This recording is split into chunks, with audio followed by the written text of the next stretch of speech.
Greetings, Team DPS. This is Dr. Alex Marrero, your proud superintendent, and you're here with me at what I call headquarters, home, away from home. This is central offices here at DPS, and we have quite a bit of activity today, but I'm joined with a very special guest, Magnolia Landaposas.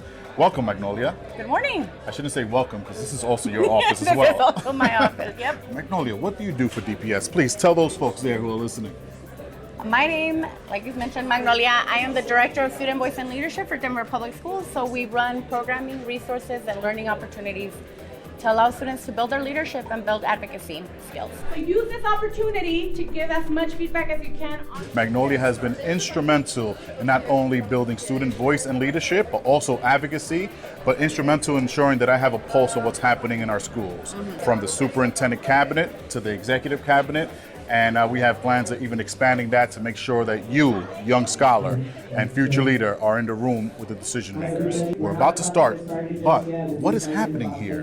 So this is Challenge 5280, Spring Roundtable specifically. Students have 3 opportunities throughout the year to come and discuss with adult partners. And so this is one of them where they get to learn from DPS staff a little bit more about the issues happening in DPS, and then doing some thought partnership. How can we solve that with students in mind and at the center?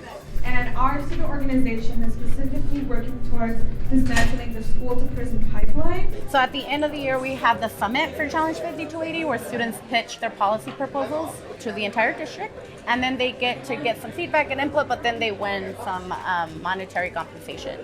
I feel if you all are bringing this forward, it's because you are not seeing the resources at your school. Is that a fair assessment? And this is my 3rd time doing this, and I just started, although I have 2 assigned, I just stopped by Coons Miller and gave him a little bit of suggestions in terms of school funding, which is a big topic. Thank you. Can you tell us, before we break, some of the advocacy that has led to either change down on the legislative floor or here at DPS? Yeah, so at the state legislature, one of our legislation, some of our students from the YALL program, which is Young African American and Latinx Leaders, helped support and successfully pass the Let Kids Be Kids bill. In DPS, we have had students that have started both at Coons Miller's and Emmanuel High School student-led PDU, and West High School was also directly responsible for the reunification of their schools. So as you heard it here, not only is this an incredible learning experience, it leads to true shifts in policy and in practice.